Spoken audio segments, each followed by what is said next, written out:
ಪಶುಪಾಲನೆ ಹಾಗೂ ಪಶುವೈದ್ಯಕೀಯ ಕುರಿತ ಬಾನುಲಿ ಸರಣಿ ಹೈನು ಹೊನ್ನು.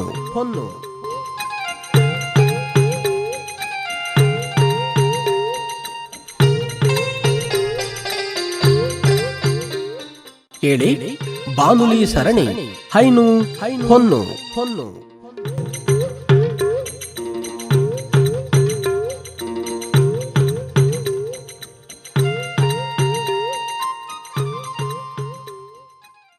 ಪ್ರೀತಿಯ ಕೇಳುಗರೆ ನಮಸ್ಕಾರ. ಇವತ್ತಿನ ಕಾರ್ಯಕ್ರಮಕ್ಕೆ ಸ್ವಾಗತ. ಇವತ್ತಿನ ಕಾರ್ಯಕ್ರಮದಲ್ಲಿ ಹಂದಿ ಜ್ವರದ ಲಕ್ಷಣಗಳು ಹಾಗೂ ತಡೆಗಟ್ಟುವಿಕೆ ಈ ವಿಷಯಕ್ಕೆ ಸಂಬಂಧಪಟ್ಟ ಹಾಗೆ ಮಾತನಾಡ್ತಾ ಇದ್ದೇವೆ. ಹಂದಿ ಜ್ವರ ಅನ್ನುವಂಥದ್ದು ಸಾಮಾನ್ಯವಾಗಿ ಹಂದಿಗಳಲ್ಲಿ ಕಾಣಿಸಿಕೊಳ್ತಕ್ಕಂಥ ಒಂದು ಜ್ವರ ಆಗಿರುತ್ತೆ. ಇದರಿಂದ ಸಾಕಷ್ಟು ಆರ್ಥಿಕವಾಗಿ ನಷ್ಟ ಸಂಭವಿಸ್ತಕ್ಕಂತಹ ಒಂದು ಸಾಧ್ಯತೆಗಳು ಹೆಚ್ಚಾಗಿ ಇರುತ್ತೆ. ಆ ಕಾರಣದಿಂದಾಗಿ ಈ ಹಂದಿ ಜ್ವರದ ಬಗ್ಗೆ ಎಲ್ಲರೂ ಕೂಡ ಜಾಗೃತೆಯನ್ನು ವಹಿಸಬೇಕಾದದ್ದು. ಈ ನಿಟ್ಟಿನಲ್ಲಿ ಈ ಹಂದಿ ಜ್ವರ ಅಂತ ಅಂದರೆ ಏನು, ಇದು ಹೇಗೆ ಬರುತ್ತೆ, ಈ ಜ್ವರ ಬಂದಂತಹ ಸಂದರ್ಭದಲ್ಲಿ ಜ್ವರದ ಲಕ್ಷಣಗಳು ಹೇಗಿರುತ್ತೆ ಮತ್ತು ಇದನ್ನು ನಿಯಂತ್ರಣ ಮಾಡುವಂಥದ್ದು ಹೇಗೆ ಅನ್ನುವಂಥ ವಿಚಾರಗಳನ್ನು ಇವತ್ತಿನ ಕಾರ್ಯಕ್ರಮದಲ್ಲಿ ತಿಳಿದುಕೊಳ್ಳೋಣ. ಹೆಚ್ಚಿನ ಮಾಹಿತಿಯನ್ನು ಮಾಡಿಕೊಡ್ತಾ ಇದ್ದಾರೆ ಹಾಸನದ ಪಶುವೈದ್ಯಕೀಯ ಮಹಾವಿದ್ಯಾಲಯದ ಸಹಾಯಕ ಪ್ರಾಧ್ಯಾಪಕರಾದ ಡಾಕ್ಟರ್ BK ಭಾಗ್ಯ ಅವರು. ಭಾಗ್ಯ ಅವರಿಗೆ ನಮಸ್ಕಾರ, ಕಾರ್ಯಕ್ರಮಕ್ಕೆ ಸ್ವಾಗತ. Thank you sir. ಈ ಹಂದಿ ಜ್ವರ ಅಂತ ಅಂದರೆ ಏನು ಮತ್ತು ಅದು ಹೇಗೆ ಬರುತ್ತೆ? ಸೊ ನಮಗೆಲ್ಲ ತಿಳಿದಿರೋ ಹಾಗೆ ಭಾರತ ಒಂದು ಕೃಷಿ ಪ್ರಧಾನ ರಾಷ್ಟ್ರ. ಸೊ ರೈತ ನಮ್ಮ ದೇಶದ ಬೆನ್ನೆಲುಬು. ನಮ್ಮ ರೈತರು ಅಗ್ರಿಕಲ್ಚರ್ ಅಂದರೆ ಕೃಷಿ ಒಂದನ್ನೇ ಬಿಟ್ಟು ಪಶುಪಾಲನೆ ಚಟುವಟಿಕೆಗಳನ್ನು ಕೈಗೊಳ್ಳೋದ್ರಿಂದ ಅವರು ತಮ್ಮ ಆರ್ಥಿಕ ಸ್ಥಿತಿನ ಸುಧಾರಿಸ್ಕೋಬಹುದು. ಒಂದು ಸೇಯಿಂಗ್ ಇದೆ ಇಂಗ್ಲೀಷಲ್ಲಿ, we should have income from the many source ಅಂತ. ಅಂದರೆ ನಮ್ಮ ಆದಾಯದ ಮೂಲಗಳು ಯಾವಾಗಲೂ ಒಂದಕ್ಕಿಂತ ಹೆಚ್ಚಾಗಿರಬೇಕು. ಆವಾಗ ನಾವು ನಮ್ಮ ಆರ್ಥಿಕ ಸ್ಥಿತಿನ ಇಂಪ್ರೂವ್ ಮಾಡ್ಕೋಬೋದು. ಅಲ್ಲದೆ ಒಂದು ಆರ್ಥಿಕ ಸ್ಥಿರತೆ ಇರುತ್ತೆ ನಮ್ಮ ಜೀವನದಲ್ಲಿ. ಸೊ ಅದಕ್ಕೋಸ್ಕರ ಏನು ಮಾಡಬೇಕು ರೈತರು, ಏಕೆಂದರೆ ಕೃಷಿಲಿ ಕೆಲವೊಂದು ಸಲ ಮಳೆ ಜಾಸ್ತಿ ಬಂದರೆ ಬೆಳೆದಿರೋ ಬೆಳೆ ಕೊಳ್ತೋಗ್ಬೋದು, ಇಲ್ಲ ಕಡಿಮೆ ಆಯಿತು ಅಂತಂದರೆ ಬತ್ತು ಹೋಗ್ಬೋದು, ಅಂದರೆ ಈಲ್ಡ್ ಕಡಿಮೆ ಆಗುತ್ತೆ, ಆವಾಗ ಲಾಸಸ್ ಆಗೋ ಸಾಧ್ಯತೆ ಜಾಸ್ತಿ ಇರುತ್ತೆ.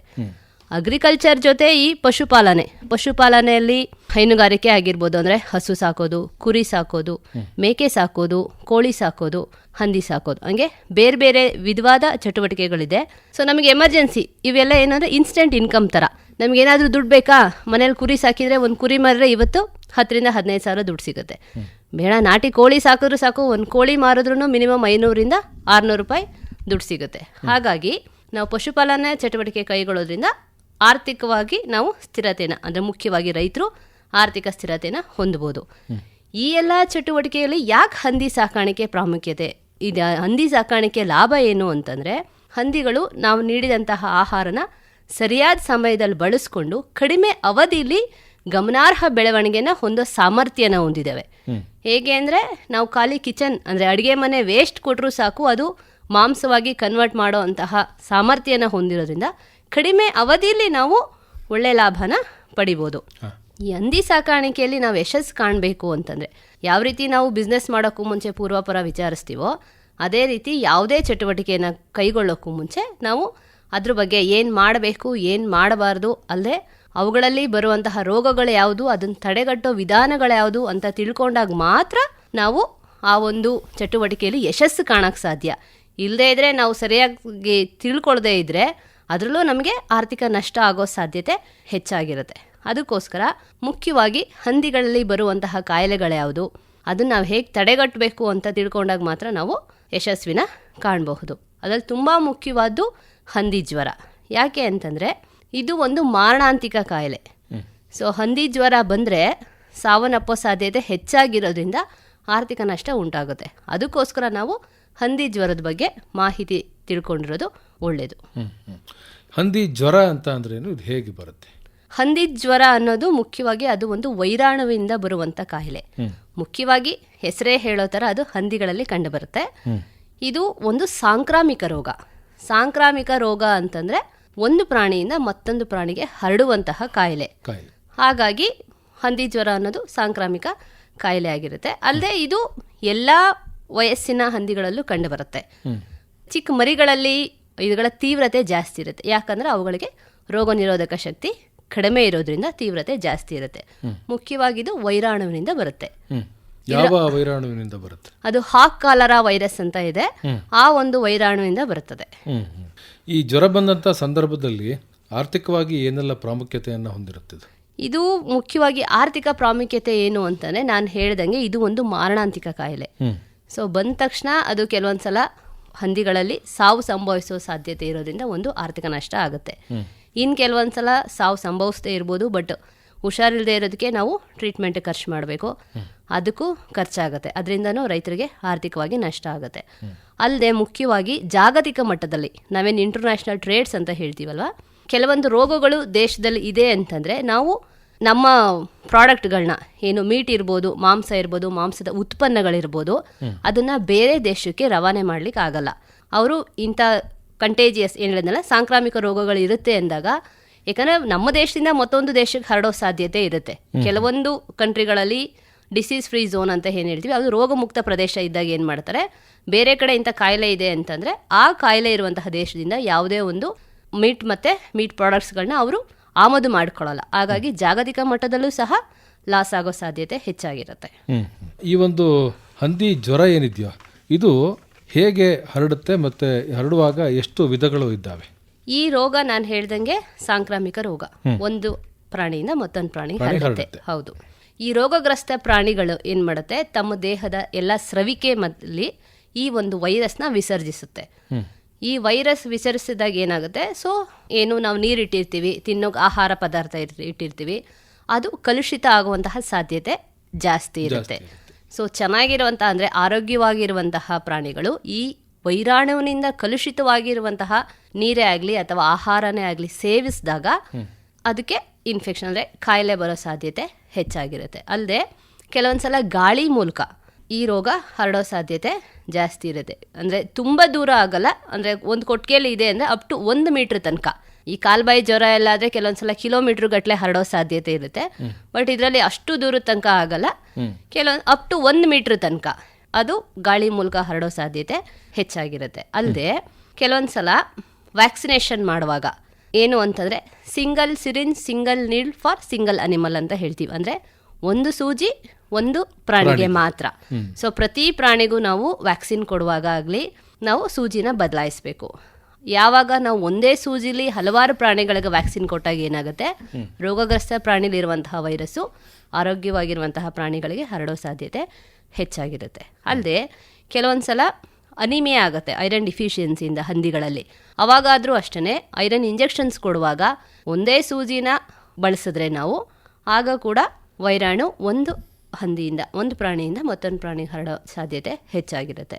ಅಲ್ಲದೆ ಗರ್ಭ ಧರಿಸಿರುವಂತಹ ಹೆಣ್ಣು ಹಂದಿಗಳಲ್ಲಿ ಯಾವಾಗ ಅವು ಗರ್ಭಾವಸ್ಥೆಯಲ್ಲಿ ಇದ್ದಾಗ ಅದಕ್ಕೆ ರೋಗ ಇಲ್ಲ ಇನ್ಫೆಕ್ಷನ್ ಆಗಿದ್ರೆ ತನ್ನ ಗರ್ಭದಲ್ಲಿರುವಂತಹ ಹಂದಿ ಮರಿಗಳಿಗೂ ಸಹ ಗರ್ಭಾವಸ್ಥೆಯಲ್ಲೇ ರೋಗ ಬರೋ ಸಾಧ್ಯತೆ ಇರುತ್ತೆ. ಅಲ್ಲದೆ ಮುಖ್ಯವಾಗಿ ಈಗ ಉಪಕರಣಗಳೇ ಆಗಿರ್ಬೋದು, ಫಾರ್ಮಲ್ ಇದ್ದಂಥವು, ಇಲ್ಲ ಮನುಷ್ಯರು ಅಂದರೆ ಅಟೆಂಡರ್ಗಳೇನಿರ್ತಾರಲ್ಲ, ಸೊ ಅಟೆಂಡರ್ಗಳ ಮೂಲಕ ವೈರಸ್ಸು ಒಂದು ಶೆಡ್ಡಿಂದ ಮತ್ತೊಂದು ಶೆಡ್ಡಿಗೆ ಹರಡೋ. ಯಾಕೆಂದರೆ 2-3 ಶೆಡ್ಡಲ್ಲಿ ಒಬ್ಬರೇ ಕೆಲಸ ಮಾಡ್ತಾ ಇದ್ದಾಗ ಏನಾಗುತ್ತೆ, ಇಲ್ಲಿಂದ ಅಲ್ಲಿ ಇಲ್ಲಿ ಅಡ್ಡಾಡಿದಾಗ ಸಹ ಮೆಕ್ಯಾನಿಕಲಿ ಮನುಷ್ಯರ ಮೇಲೆ ಅಂದರೆ ಫೋಮೈಟ್ಸ್ ಇರ್ಬೋದು, ಅದ್ರ ಮೇಲೆ ಅಂದರೆ ಉಪಕರಣಗಳ ಮೂಲಕ ಮತ್ತು ಅಟೆಂಡರ್ಗಳ ಮೂಲಕನೂ ಸಹ ಇದು ಹರಡೋ ಸಾಧ್ಯತೆ ಹೆಚ್ಚಾಗಿರುತ್ತೆ. ಈ ಹಂದಿ ಜ್ವರದ ವೈರಾಣು ಯಾವ ರೀತಿ ತೊಂದರೆಯನ್ನು ಕೊಡುತ್ತೆ? ನಾನು ಇದುವರೆಗೂ ಹೇಳಿದೆ ಅದು ಯಾವ ರೀತಿ ಹರಡುತ್ತೆ ಅಂತ.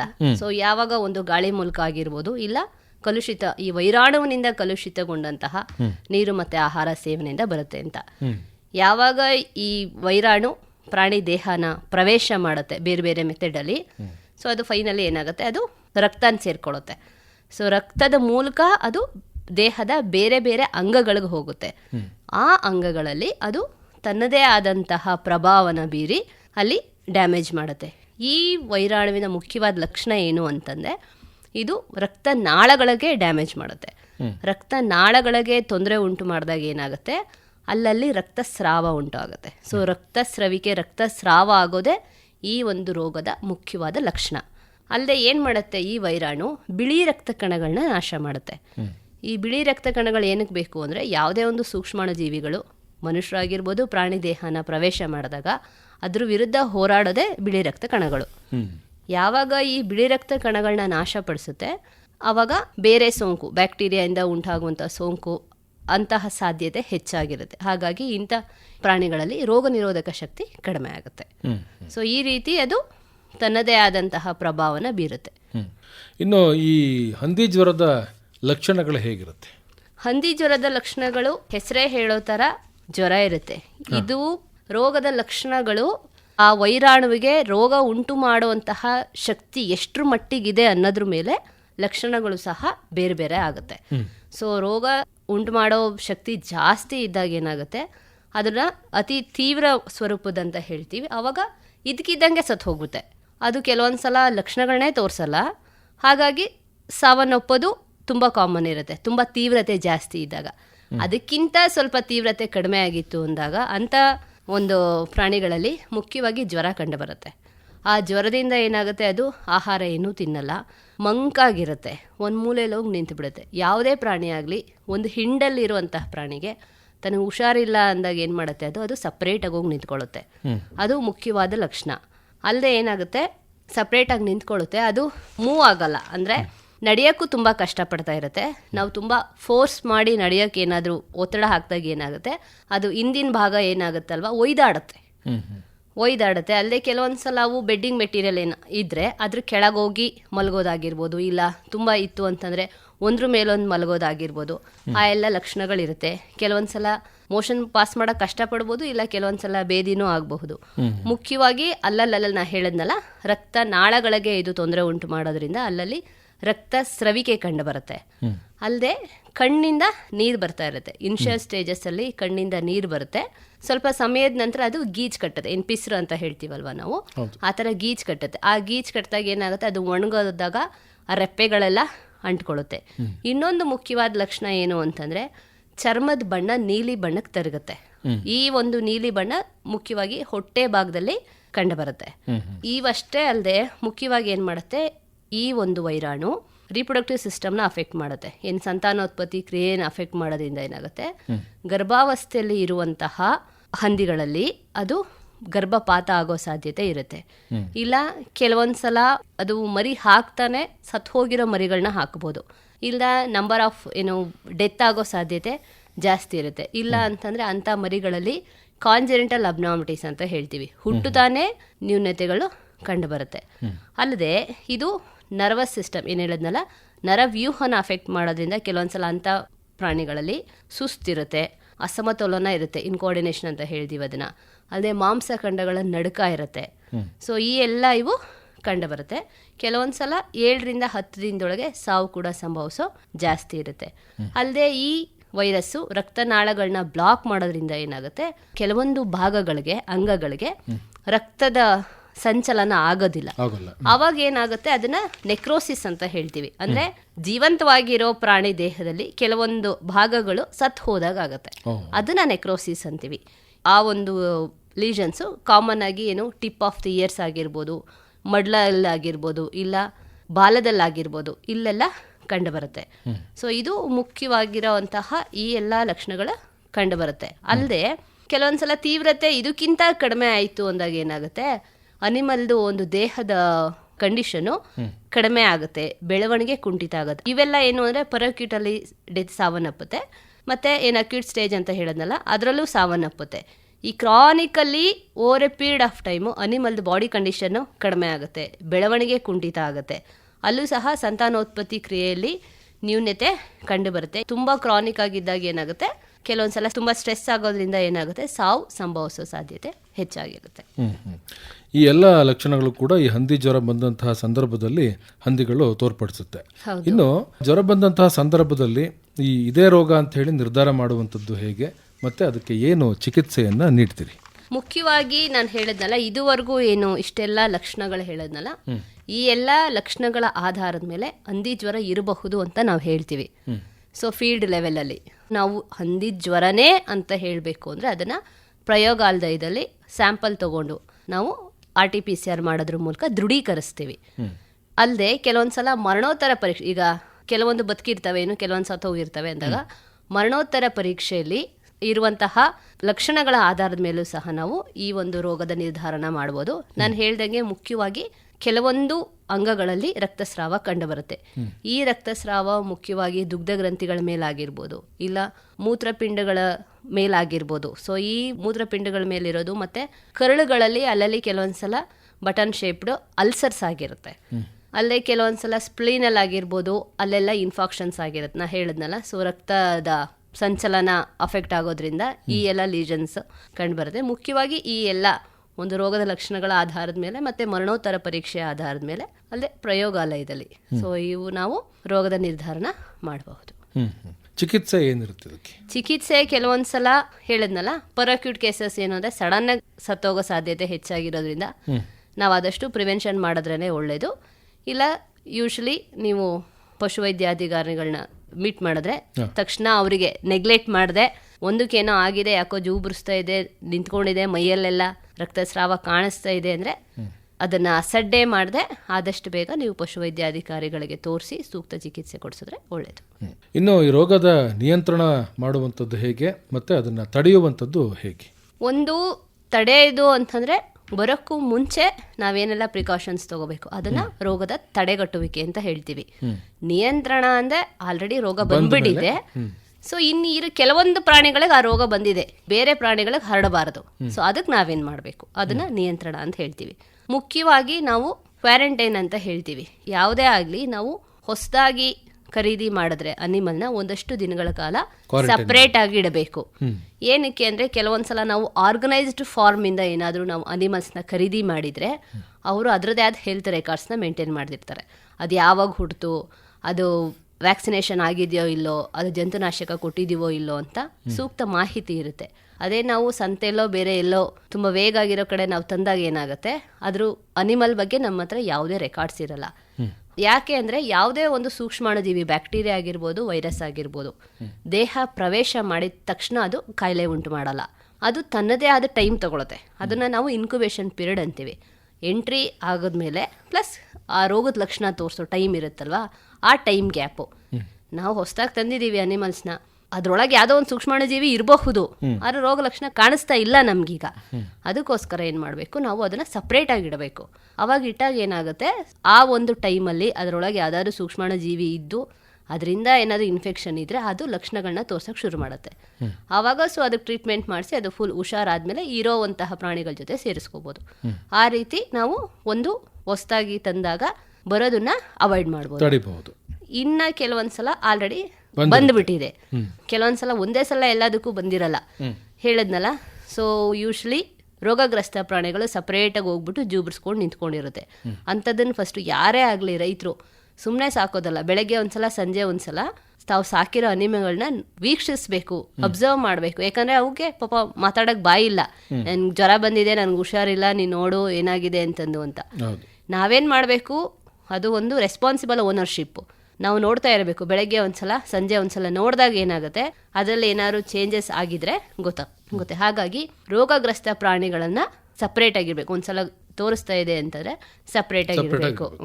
ಅಲ್ಲೇ ನಾ ಹೇಳಿದ್ನಲ್ಲ, ಇದು ಒಂದು ಮಾರಣಾಂತಿಕ ಕಾಯಿಲೆ ಆಗಿರೋದ್ರಿಂದ ಯಾವಾಗ ಆಲ್ರೆಡಿ ಸತ್ ಹೋಗಿರ್ತಾವಲ್ಲ ಅನಿಮಲ್ಸು, ಅದನ್ನ ಸರಿಯಾದ ರೀತಿಯಲ್ಲಿ ವಿಲೇವಾರಿ ಮಾಡಬೇಕು. ಎಲ್ಲೋ ಹೋಗೋದು ಎಸೆದು ಬರೋದು ಮಾಡಬಾರದು. ಯಾಕಂದ್ರೆ ನೀವು ಹೋಗಿ ಎಸಿತೀರಾ, ನಾಯಿಗಳು ಹೋಗ್ಬಿಟ್ಟು ಎಳೆದಾಡುತ್ತೆ, ಇಲ್ಲಿಂದ ಇನ್ನೊಂದು ಕಡೆ ತಗೊಂಡೋಗುತ್ತೆ.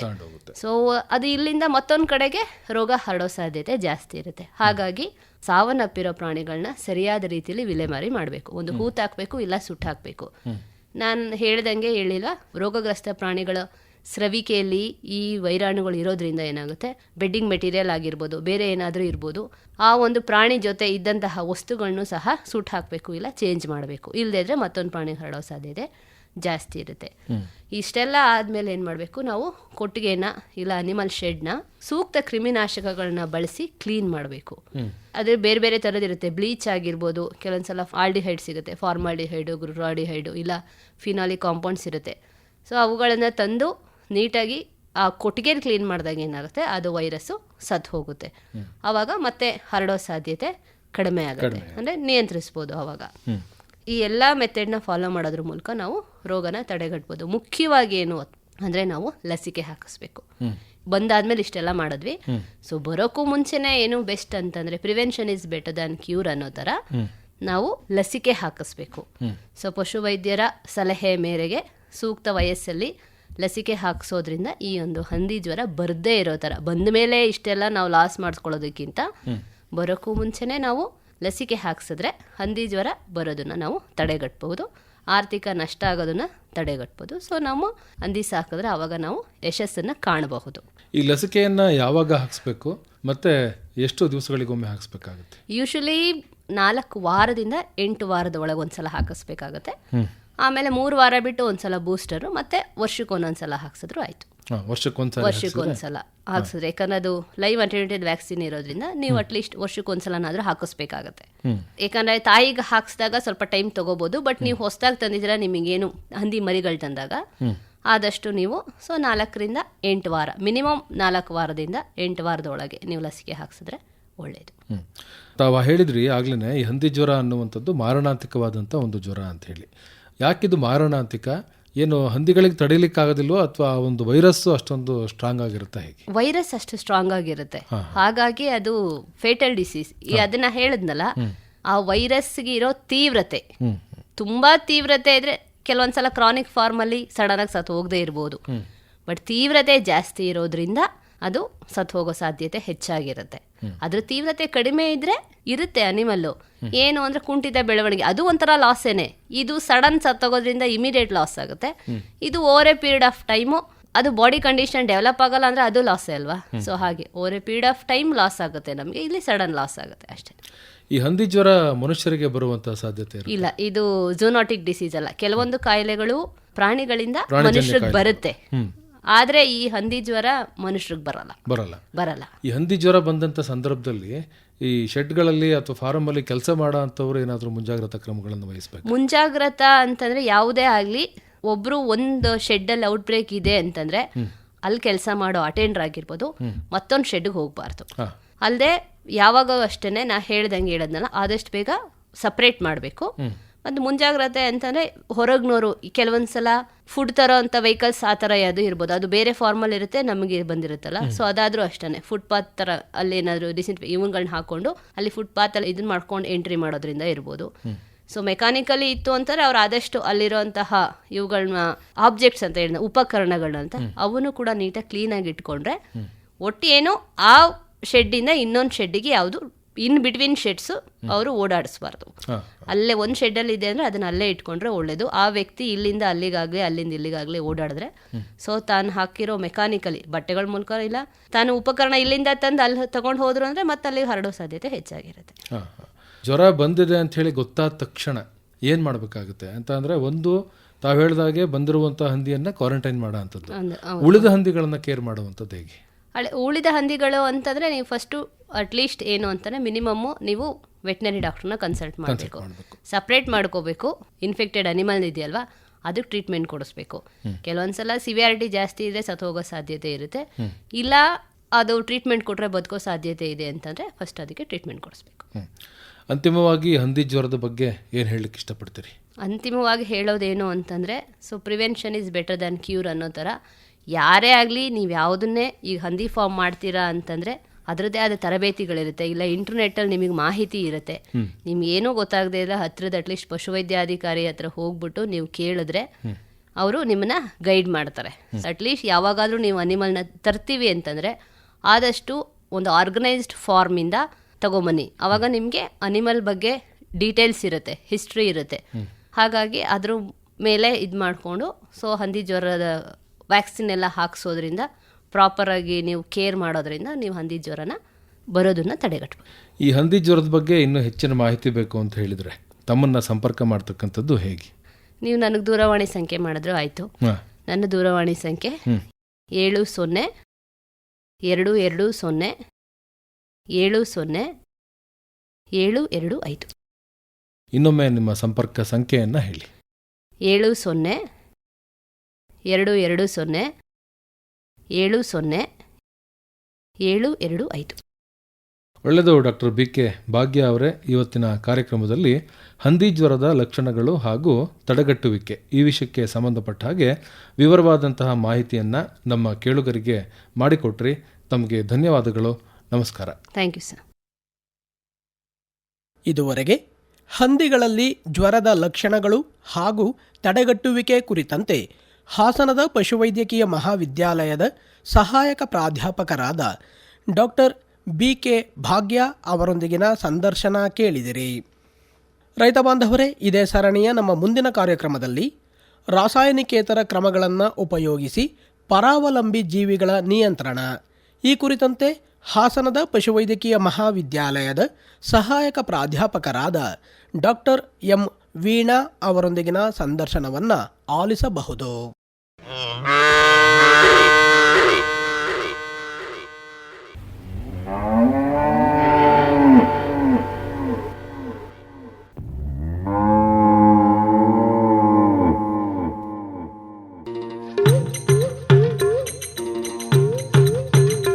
ಇದುವರೆಗೆ ಪಶುಪಾಲನೆ ಹಾಗೂ ಪಶುವೈದ್ಯಕೀಯ ಕುರಿತ ಬಾನುಲಿ ಸರಣಿ ಹೈನು ಹೊನ್ನು ಪ್ರಸಾರವಾಯಿತು.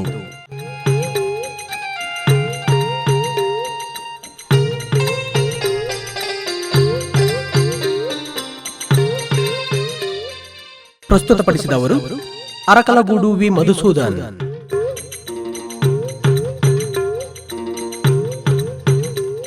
ಸಹಕಾರ ಗೋರ ರವಿಶಂಕರ್.